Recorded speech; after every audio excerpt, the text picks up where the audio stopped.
The amazing drama you're about to see is a matter of human record. You may believe it or not. But the real people who lived this story, they believe it. They know. They took that one step beyond.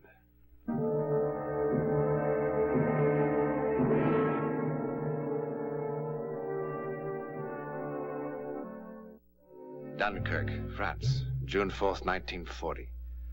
The last pitiful remnants of the British Expeditionary Force rescued only by heroic action. France crumbling. Belgium, the Netherlands, Denmark, Norway, overrun. Germany everywhere victorious. And England, her army shattered, her arms and material captured, stood alone, virtually defenseless, under the merciless attack of the mighty Luftwaffe, and awaited the coming invasion. And now it has come to us to stand alone in the breach and face the worst that the tyrant's might and enmity can do.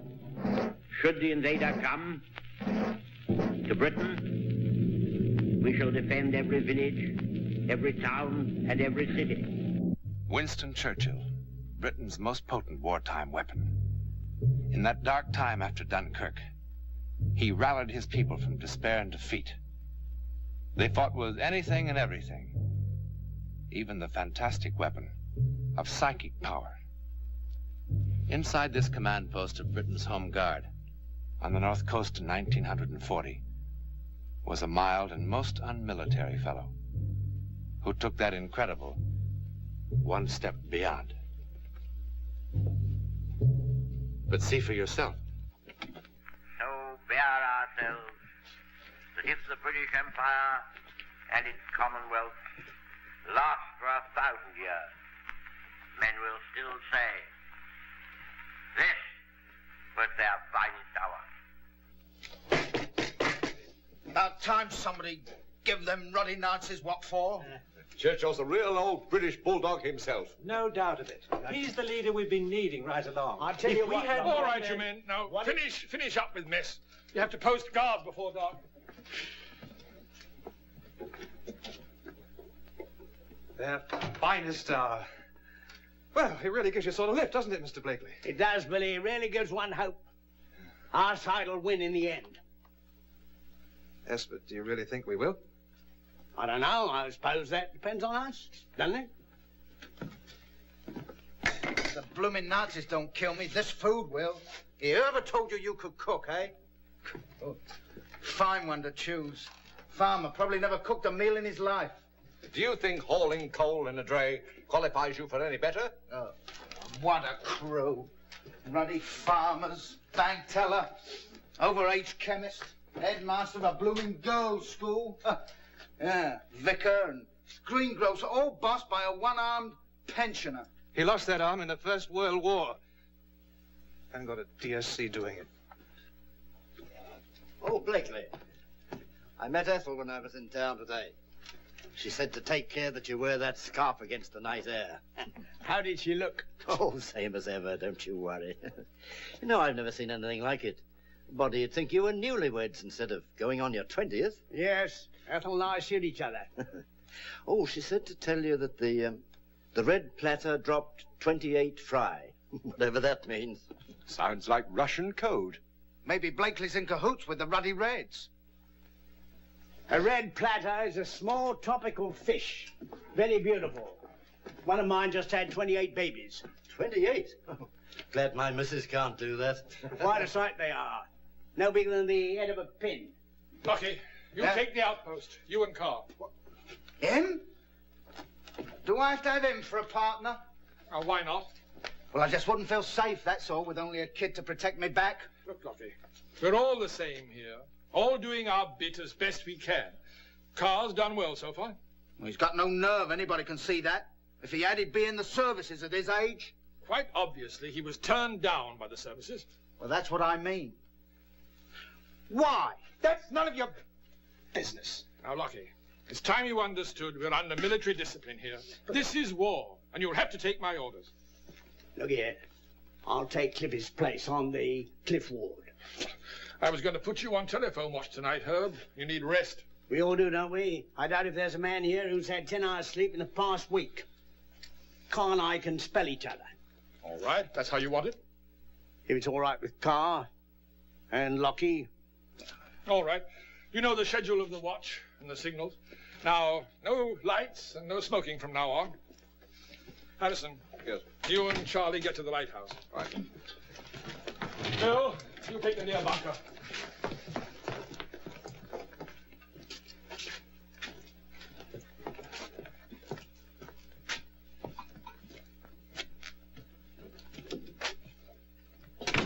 It's going to be a dark night. Just the kind they'd choose. Do you really think we have to fear them this far north? Surely they'll hit straight across the channel at Kent and Essex. Our job is to watch for raiders, off subs and the like. They'll probably try to infiltrate all along the coast. A nice, quiet little inlet like ours is made to order for them. I hope they don't come tonight. Likely they'll find us all asleep. Any man caught sleeping at his post will face court-martial. We're not the regular army, remember, Tim? We've all of us been on a constant alert for more than 3 weeks. And every man's ready to drop. And every man's doing his duty. I appreciate that. Maybe as time goes on, we'll all toughen up, huh? Herb, you better take a gun with you out there. Frawley's 22 or the Vickersburg gun. Wouldn't know how to use it anyway. We're only there to sound a warning. They must have a weapon of some kind. Take a sawed-off oar or a pitchfork. All right. I'll take a pitchfork, and here's your sawed-off oar. Herbert, would you like me to pray with you? Thanks, no, Vicar. Makes me uncomfortable asking favors of heaven. Besides, it's not us I fear for, it's them back in town. My wife, Ethel. Your wife and all the others. But they'd have to land here first. I mean the bombers. Why would they bomb our little town? It has nothing of military importance. What reason? Reason enough for the Nazis. Remember Rotterdam? Just to show they can do it. Just to put the fear of God in us. Don't think of it. It won't happen here. They'll be all right. Very well, Vicar. If you want to pray, pray for them.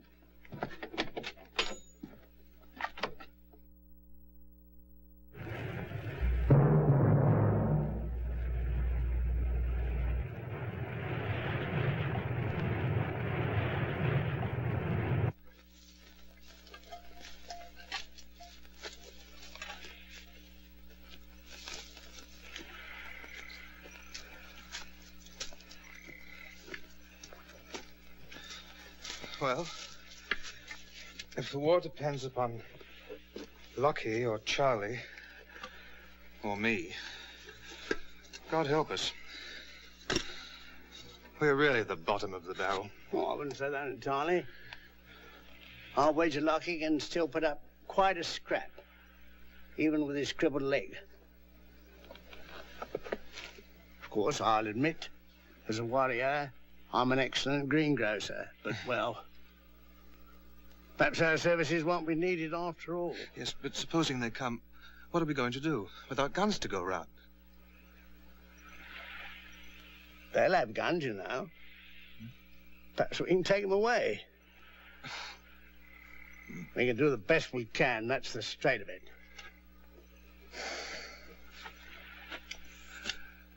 Mr. Blakely, Lockie was right, you know. I am a coward.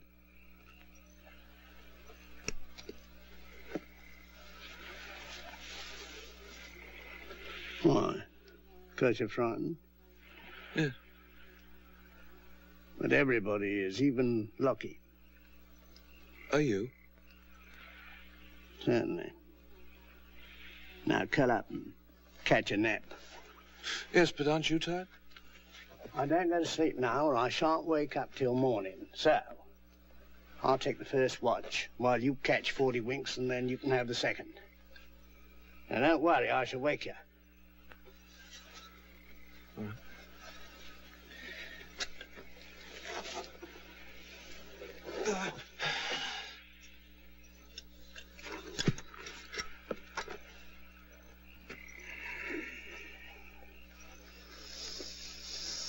Blakely. The reason why I couldn't join the service, I've got bad lungs. Go to sleep.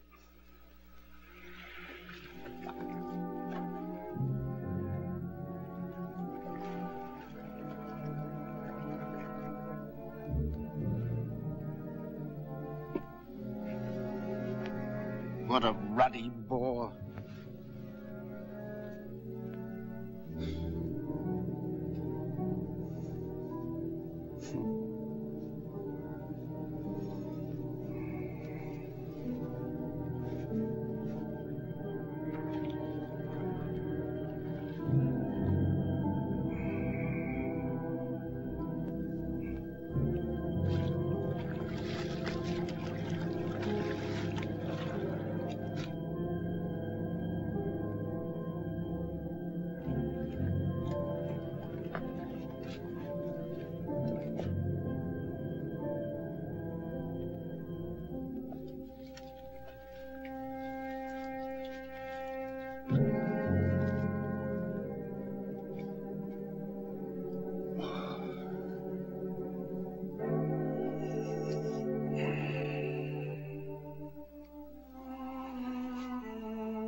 Happy birthday. Oh, no, no, no, no. Oh, no, Herbert. Ah.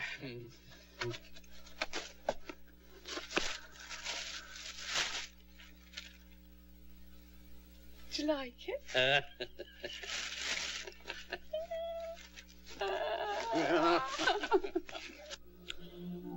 Ethel?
Ethel.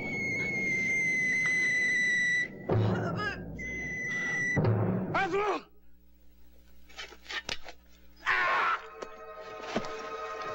Oh, my God.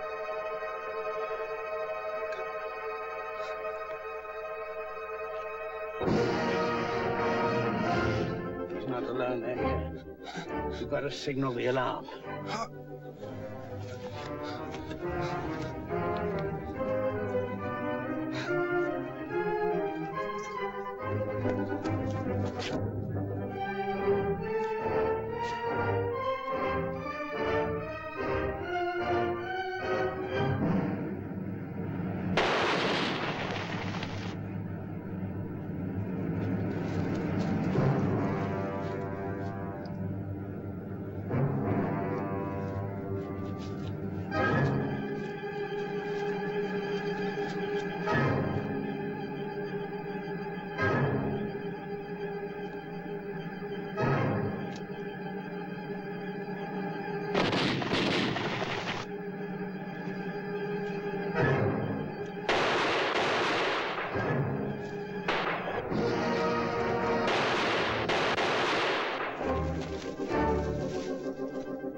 He's dead.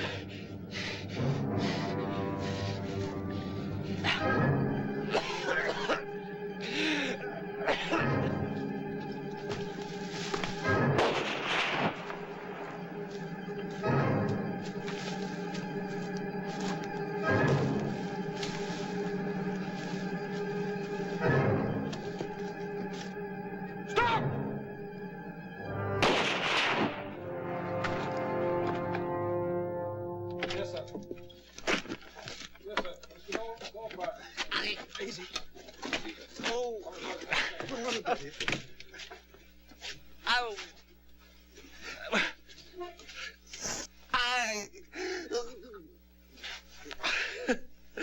Seems you were wrong, Herbert. It was we who needed the prayers. How do you feel? Oh, it's nothing serious. I'll be back on my post tonight. Oh. The attack started at 04:17 hours and lasted approximately 7 minutes. Yes, I'm sure. We got them all. 5 men and an officer. Ours? Well, I suppose every man's got a scratch or two. Only 3 seriously. I'm sending them into hospital. Go ahead, Charlie. Yes, sir. Dead? Only one. Who? Lockie. Oh.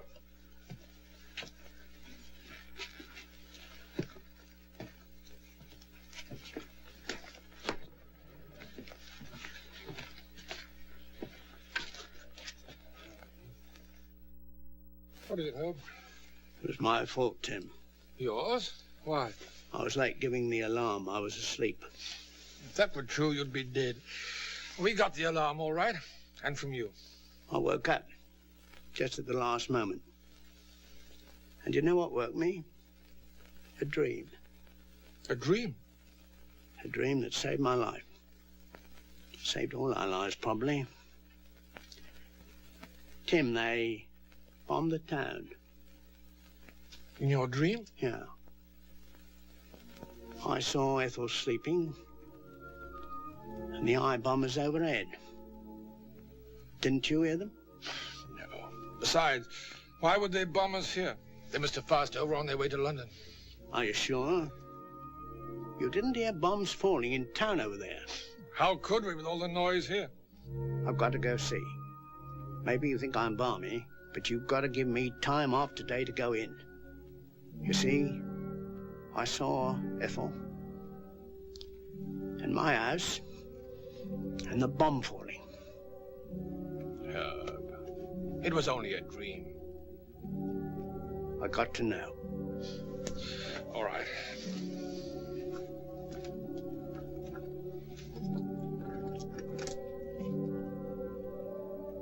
It's Colonel Marlowe here. Can you tell me, did they bomb you in there just now? I see. Thank you. You can ride in with the truck. Thanks. Herbert.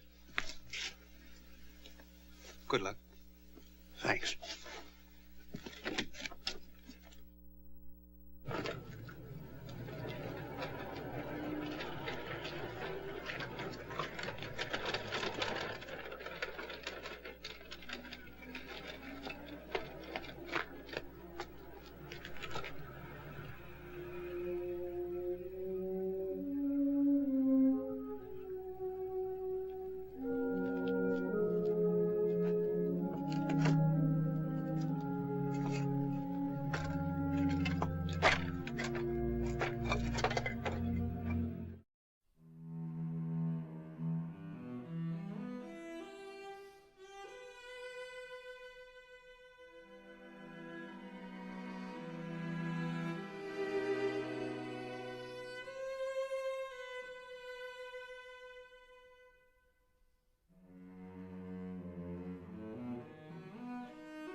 Officially, she's still listed as missing.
What about Ethelherb?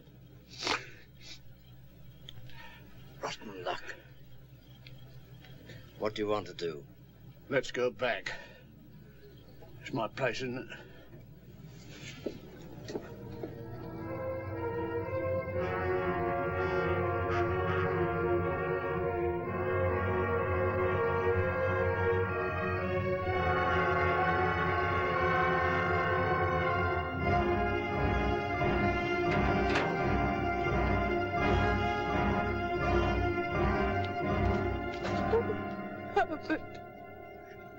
Herbert. Oh, I was so worried. I know it's against regulations, but I just had to come. I thought you were dead. I was dead. I dreamed some Nazis landed here and were going to attack you, and no one saw them coming. I screamed. It was so terrible, it saved my life. I woke up just as the planes were overhead, and I had just enough time to grab some clothes and run into the basement. I had a dream, too. What in the world are you doing with my shoe? Want to hear my dream, Ethel? I tried so hard to call you. I tried so hard to warn you. I wanted so badly for you to hear me. I think perhaps I did, Ethel. I think perhaps I did. A recorded case of the double dream. When a man and his wife met for a life-saving moment in the world outside the five senses. Sometimes people in love have been known to speak beyond time and space. To whom it happened, we know. Where it happened, we know. How or why it happened. In a moment, something about our next meeting in the unknown world. Now, as to next week. Ballet slippers for a very young ballerina. A lovely child who one afternoon long ago danced into the world of the unknown and in one shattering moment had a terrifying look into the future. Would she, or could she, years later once more, dance one step beyond?